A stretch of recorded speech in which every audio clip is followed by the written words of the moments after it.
नमस्कार। अब तक के सभी समाचारों को लेकर आपके साथ मैं हूं सुखवीर। आप देख रहे हैं आपका अपना चैनल भिवानी हलचल।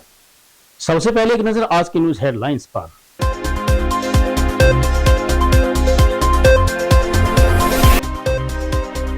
सर समाज खेल समिति द्वारा भारी इनामी राशि के कबड्डी कप का आगाज।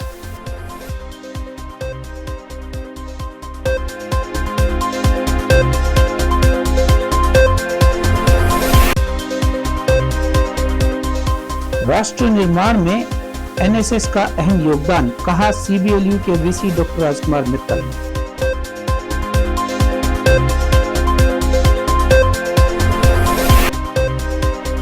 नगर परिषद की हाउस मीटिंग, शहर के लिए 118 करोड़ का बजट पास।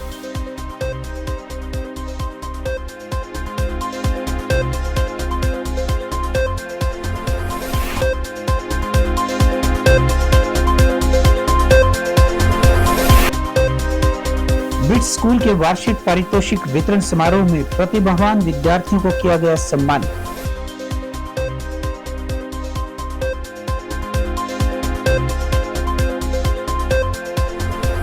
अब खबरें विस्तार से। नशे को छोड़कर युवा वर्ग खेल की ओर आकर्षित होकर देश के विकास में अपना अहम योगदान दे, यह कहना है जिला भाजपा अध्यक्ष मुकेश गौड़ का। उन्होंने कहा कि मेला ग्राउंड में सौर समाज खेल समिति व मुकेश गौड़ टीम द्वारा आयोजित कबड्डी कप में पंजाब व हरियाणा की 123 कबड्डी टीम से प्रथम स्थान प्राप्त विजेता टीम को 5 लाख रुपए, द्वितीय स्थान प्राप्त टीम को 3 लाख रुपए और तृतीय स्थान प्राप्त टीम को 2 लाख रुपए के साथ अनेक आकर्षक पुरस्कार दिए जाएंगे। सर समाज खेल समिति द्वारा भिवानी में आयोजित कबड्डी कप के दौरान विस्तृत जानकारी देते हुए भाजपा के जिला अध्यक्ष मुकेश गौड़ ने बताया कि कार्यक्रम का मुख्य उद्देश्य युवाओं को नशे से दूर रहने का संदेश देते हुए खेलों में अपना सर्वश्रेष्ठ देना और नशा मुक्ति युवा जोड़ो अभियान रहेगा। इस प्रतियोगिता में खिलाड़ियों के लिए आकर्षक इनाम दिए जाएंगे, जिनमें पहला, दूसरा व तीसरा इनाम क्रमशः 5, 3 व 2 लाख रुपए रहेंगे। चौथे नंबर के लिए 1 लाख व प्रत्येक टीम के लिए सम्मानजनक राशि दी जाएगी। उन्होंने बताया कि युवाओं का देश की उन्नति में महत्वपूर्ण योगदान रहता है और वो खेलों में भाग लेकर अन्य युवाओं को नशा मुक्ति का संदेश दे सकते हैं। आज का टूर्नामेंट प्रभु कृपा से बड़ा अच्छा शुभारंभ हुआ है और अब तक 122 या 23 टीमों ने एंट्री करवाई है और पंजाब तक की टीमें यहाँ आई हैं और यहाँ का पब्लिक का जो उत्साह है, खेल के प्रति जो क्रेज है, तो देख करके बड़ी मन को खुशी हुई कि हमने जिस उद्देश्य से जो आयोजन किया, उद्देश्य की तरफ हम जो है सफलता की तरफ बढ़ रहे हैं। इस कार्यक्रम का हमारा उद्देश्य था कि नशा छोड़ करके नौजवान जो है खेल की तरफ आकर्षित हो, देश की जवानी देश के काम आए, उसी को लेकर के नशा छोड़े का अभियान हमने शुरू किया है। उसी की शुरुआत ये कार्यक्रम में जो है ना, पहली टीम के लिए 5 लाख है, दूसरी के लिए 3 लाख है, तीसरी के लिए 2 लाख है। उससे अलावा जो 4 टीमें उनके लिए 1-1 लाख रुपए अलग से है और बाद में जो टीमें हैं उनके लिए 5 से लेकर के 9 तक टीमें जो है उनके लिए 21,000 रुपए है। 16 से 32 तक के जो लिए टीमें हैं उनके लिए 11,000 है। बाकी जो टीमें बच्चे जो खेलने आ रहे हैं तो उनके भाड़े किराए के लिए भी हमने मान एक समान राशि रखी है। और इसके अलावा जो है कि फाइनल के बेस्ट रेडर और कैचर के लिए 2 मेसी के ट्रैक्टर हैं और क्वार्टर फाइनल और सेमीफाइनल के बेस्ट रेडर और कैचर के लिए 12 मोटरसाइकिल हैं और प्री क्वार्टर फाइनल के लिए 32 जो है एलईडी बेस्ट रेडर और बेस्ट कैचर के लिए दी गई है। ये तो आप देख लो, पहलवानों का दमखम जो है, जब 75 फुट के उससे ग्राउंड से जब आदमी शटल पर हाथ मार के निकलता है, सामने वाला भी उसका बराबर का प्लेयर हो तो दम फूटता है, तो पता लगता है कि इसमें कितनी दम और कितना ताकत है। आत्मिक भावना से ही की गई सेवा सच्ची सेवा होती है। राष्ट्र निर्माण के लिए एनएसएस का अहम योगदान है। हनुमान जोड़ी धाम परिसर में वैश्य महाविद्यालय की एनएसएस यूनिट के द्वारा आयोजित कार्यक्रम में सीबीएलयू कुलपति प्रोफेसर आर.के. मित्तल ने एनएसएस कैडेट्स को संबोधित करते हुए कहा कि आत्मनिर्भर भारत के निर्माण में युवा वर्ग अहम भूमिका अदा कर सकता है। वास्तव में एनएसएस व स्वयंसेवकों में श्रम की प्रकाष्ठा से संस्कार व सेवा भावना पैदा होती है। चौधरी बंसीलाल विश्वविद्यालय के कुलपति प्रोफेसर राजकुमार मित्तल ने कहा कि एनएसएस के नाम की सार्थकता तभी सिद्ध होगी जब स्वयंसेवक मानवता के कल्याण हेतु निस्वार्थ भाव से कार्य करें। तभी युवा संस्कारी बनकर विकसित भारत का निर्माण करने में अपनी अहम भूमिका निभाएगा। उन्होंने महापुरुषों के बलिदान को याद दिलाते हुए कहा कि 2047 तक भारत को विकसित करना है, जिसमें युवा शक्ति का बड़ा योगदान रहेगा। विशिष्ट अतिथि पवन बुआनीवाला ने कहा कि राष्ट्रीय सेवा योजना के प्रत्येक शब्द की सार्थकता है। उन्होंने कहा कि एनएसएस हमें राष्ट्र और समाज की सेवा सिखाता है। एनएसएस के युवाओं की इस तरह के शिविर में भागीदारी अहम कड़ी का कार्य करती है। प्रधानमंत्री जी ने 2047 को एक विकसित भारत बनाने का सपना हम सबके समक्ष रखा है। उसमें इन 37 करोड़ युवा जो 15 से 29 आयु वर्ग के हैं, इनकी रहने वाली है। और भारत में सबसे ज़्यादा युवा शक्ति है। इनको किस तरीके से तराशा जाए, इनको किस तरीके से स्वस्थ बनाया जाए, इनको किस तरीके से कौशल युक्त बनाया जाए, ताकि ये अपनी शक्ति का प्रयोग करें और भारत में जो आज बेरोजगारी और गवर्नमेंट की तरफ नौकरियां देखने की जो प्रवृत्ति है, उससे मुक्ति पाकर अपना रोजगार करें और उद्यमशीलता का मार्ग अपनाएं। ऐसा हम मानते हैं। मेरा ये मानना है कि जब तक शिक्षण संस्थाएं बच्चों को इन एनएसएस के कैंप के माध्यम से आसपास के लोगों से, उनकी समस्याओं से, उस स्थानीय क्षेत्र से नहीं जोड़ती, तब तक जो आत्मनिर्भर भारत बनने का जो लक्ष्य है वो भी प्राप्त नहीं होगा। इन कैंपों के माध्यम से बच्चों को सामाजिक जितनी भी समस्याएं हैं, आसपास का जो क्षेत्र है, उनसे जोड़ने का प्रयत्न किया जाएगा और समाज सेवा कर किस तरीके से जीवन को सफल बनाया जा सकता है, उसके भी लेसन इसमें दिए जाएंगे। भिवानी नगर परिषद के द्वारा सभी वार्डों के विकास के लिए 118 करोड़ रुपए का बजट पास किया गया है।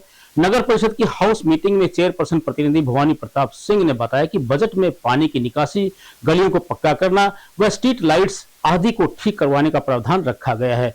वहीं उन्होंने अतिक्रमण हटाओ अभियान चलाने व अवैध कॉलोनियों को जल्द वैध करवाने की जानकारी प्रदान की। शहर के विकास कार्य के लिए 118 करोड़ रुपए का बजट पास किया गया है, जिसमें बिजली, बरसाती पानी के निकासी के लिए, पार्कों, गलियों, सड़कों के लिए नगर परिषद कर्मचारियों व नगर परिषद पर खर्च किया जाएगा। 76 करोड़ के करीबन इनकम हुई है, जबकि 74 करोड़ रुपए शहर के विकास पर खर्च किए गए हैं। इस बारे में विस्तृत जानकारी देते हुए चेयरपर्सन प्रतिनिधि ने बताया कि अब शहर में लाइट व्यवस्था, बरसाती पानी के निकासी के लिए, पार्कों, गलियों, सड़कों के लिए कार्य तेजी से होगा। शहर के कुछ मार्गों का नाम महापुरुषों के नाम पर रखने का फैसला लिया गया है। वहीं उन्होंने बताया कि समाज सेवी स्वर्गीय महावीर डालमे के नाम से जो रोड रेलवे स्टेशन से जुड़ेगा, उस सड़क का नाम रखा जाएगा। उन्होंने अतिक्रमण को लेकर कहा कि शहर में अभियान चलाया जाएगा, अवैध कॉलोनियों को भी जल्द ही वैध करवाया जाएगा। शहर में मेंटेनेंस का कार्य भी जल्द शुरू किया जाएगा। बजट के अंदर हमने शहर का जो विकास कार्य है, उसके लिए बजट का आज हमने बजट को पास किया है। बजट सेशन में हमारा करीब 118 करोड़ का हमने बजट आज शहर के विकास कार्य के लिए पास किया है, जिसमें कि सभी चीज़ों को लेकर हमने ध्यान में रखा है, चाहे डेवलपमेंट के काम हो हमने, और कर्मचारियों को लेकर भी सारी, और नगर परिषद की जो हमारी भूमियाँ हैं, उनको भूमि से किस प्रकार के खर्चे हमने लगाने हैं, किस प्रकार से हमने आय व्यय का सारा ब्यौरा हमने सर के ऊपर पास रखा है, और कितनी हमारी इनकम होनी है। 76 करोड़ के करीब हमारा सालाना इनकम का हमारा अनुमानित है, और क्लोजिंग बैलेंस हमारा 74 करोड़ लगभग क्लोजिंग बैलेंस हमारा रहा है। और इसमें सबकी सहमति से और सबके सहयोग से बजट का हमारा पास हो गया है। और साथ साथ साधारण बैठक के अंदर विकास कार्यों को लेकर चर्चा हुई है। पीछे हमने 80 कामों को शहर के जो विकास के कार्य में बहुत अहम रोल अदा करेंगे, ऐसे कार्य को हमने पिछली बैठक में पास किया था। अभी हम जो डेवलपमेंट के जो कुछ प्रस्ताव हमारे पास आए हैं, उन पर भी हम चर्चा करेंगे। साथ साथ कुछ एक मार्गों का महापुरुषों के नाम से नामकरण का था, उनको भी हमने सदन के अंदर सर्वसम्मति से पास किया है।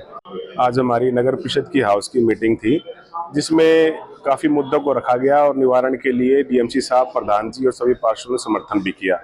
एक तो जो लाइटें आई हुई थी 17,000 के लगभग शहर के अंदर लगाने के लिए, लगभग 3 महीने से लाइटें आ चुकी हैं, पर वार्डों में कहीं भी लाइटें भिजवाई नहीं गई। तो इनसे आज प्रस्ताव पास कराया गया कि लाइटें जल्द से जल्द लगवाई जाए। जहां अंधेरा है, क्लिप पाइप नहीं है, जब पाइप जो खाली हैं, जो चोरी हो चुकी हैं, जब खराब हो चुकी है, उन लाइटों को नया लगाया जाए। दूसरा हमारा मुद्दा था कि जो शहीद मदन लाल ढेंगड़ा, उनका जो स्टैचू है, उनकी हालत काफी खराब हो चुकी है। लास्ट टाइम धरना देने के बाद और उनका समाधान निकाला गया था। ईओ साहब और एडीसी मैडम खुद आए थे। आज उस हाउस की मीटिंग में पास करा है कि 20 लाख का टेंडर इसका लगा दिया गया है और एस्टिमेट बन गया है। जल्दी इसका काम शुरू किया जाएगा। नंबर 3, पंजाबी धर्मशाला के लिए जो सीएम साहब ने अनाउंसमेंट की थी जगह देने के लिए, उस जगह के लिए इनसे प्रस्ताव पारित किया था कि यहाँ पे कोई भी जो भी काम किया जाएगा वो धर्मशाला के हित के होगा, पर उनका रेट जो था वो कमर्शियल लगा दिया गया था। आज हमने इनसे रिक्वेस्ट की कि उनका रेट ठीक किया जाए, कि उन्होंने प्रस्ताव बना के सीएम साहब के पास भेज दिया है। बच्चों को सभ्य नागरिक बनाने में शिक्षण संस्थानों का अहम योगदान होता है। बच्चों को संस्कार युक्त व गुणवत्ता परक शिक्षा देना बहुत जरूरी है। बिट्स स्कूल के वार्षिक पारितोषिक वितरण समारोह में मुख्य अतिथि केशव यशपाल कटारिया व दीपक मुटेजा ने कहा कि बच्चों के सर्वांगीण विकास की पहली सीढ़ी स्कूल होती है। स्कूल निदेशक अशोक मुंजाल व प्राचार्य जेपी सिंह की उपस्थिति में विभिन्न क्षेत्रों में प्रतिभावान खिलाड़ियों को सम्मानित भी किया गया। समारोह में बच्चों ने भरतनाट्यम नृत्य से आए हुए अतिथियों और अभिभावक गणों का स्वागत किया। कार्यक्रम में नर्सरी से लेकर 11वीं तक के बच्चों ने अपनी प्रस्तुतियां दी। सभी प्रस्तुतियों में एक शिक्षाप्रद संदेश था। छोटे छोटे बच्चों ने राजस्थानी व हरियाणवी नृत्य से सबका मन मोह लिया। वहीं चौथी व 5वीं कक्षा के बच्चों ने अपने नाटक के जरिए पेड़ न काटो का संदेश दिया। छठी और 7वीं के बच्चों ने रिंग डांस के जरिए अपनी तरफ सभी को आकर्षित किया। इसके अलावा भारतीय सेनानियों तथा माता पिता वंदन का बहुत अच्छा नाटक प्रस्तुत किया गया, जिससे आए हुए अतिथियों और अभिभावकों को भावुक कर दिया। इस मौके पर निदेशक अशोक मुंजाल ने सभी विद्यार्थियों को अपने जीवन में 4 लक्ष्य निर्धारित करने का सुझाव दिया। उन्होंने कहा कि हर एक विद्यार्थी को अनुशासन का पालन करना चाहिए।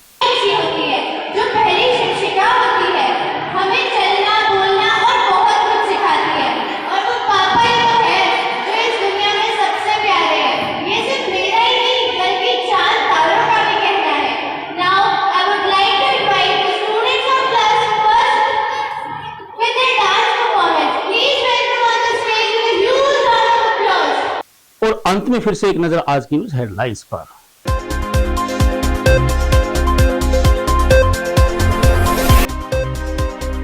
सर समाज खेल समिति द्वारा भारी इनामी राशि के कबड्डी कप का आगाज।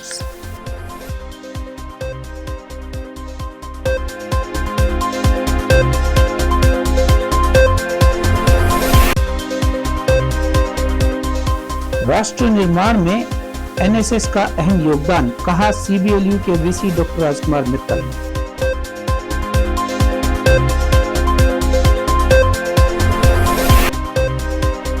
नगर परिषद की हाउस मीटिंग, शहर के लिए 118 करोड़ का बजट पास।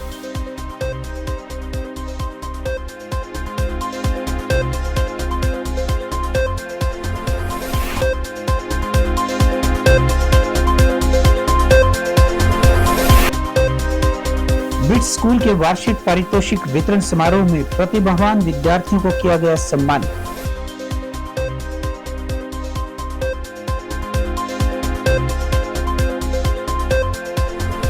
अब मुझे दीजिए इजाजत। देखते रहिए आपका अपना चैनल भिवानी हलचल।